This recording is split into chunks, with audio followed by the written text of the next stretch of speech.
and I think it ties back into this, is my desire is to live my life governed by my loves and values rather than my fears and insecurities. I do think that insecurity and fear can be a powerful tool in helping you realize what you love and value. I'm not saying there's no use for that, but I am saying to be governed by my fears and insecurities, even if it's that water oak, right? And I get to what I want, I get to it from the wrong direction. And so I want there to be that governance by love and value, because I know that the process, the journey, will be fulfilling as well.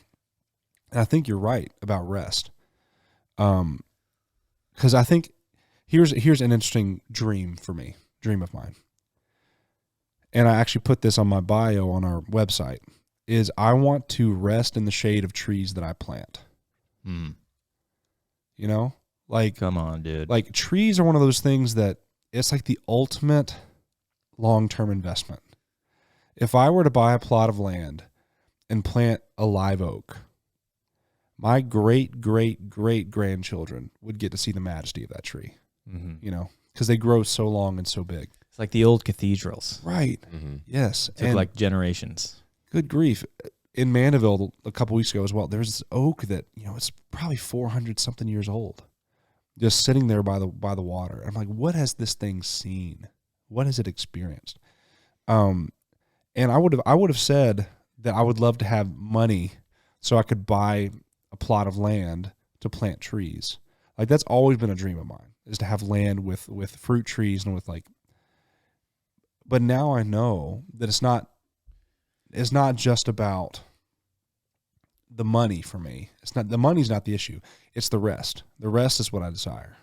Yeah. The rest is to go sit under the tree and just like think and have the time and space to do that, to create enough margin in my life where I can go just rest and be in the presence of God and talk to myself and, you know, and be there in those moments.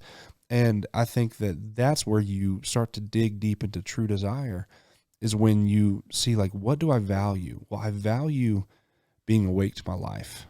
I value having the space to be able to do the things that bring me peace and rest and joy.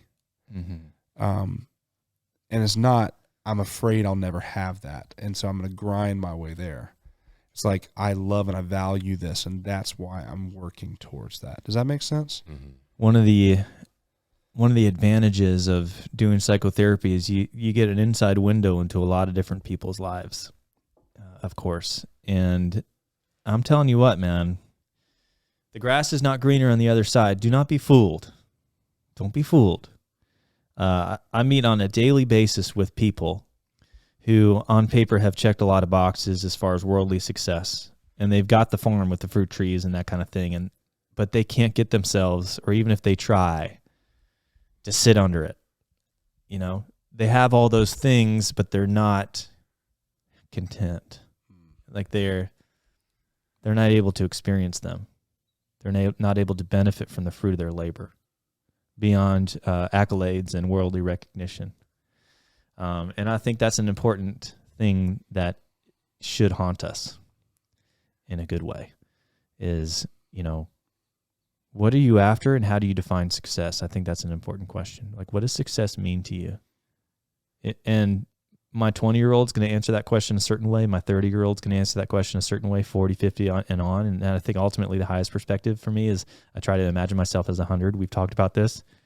What does success mean to that guy? That's probably the truest answer I can think of.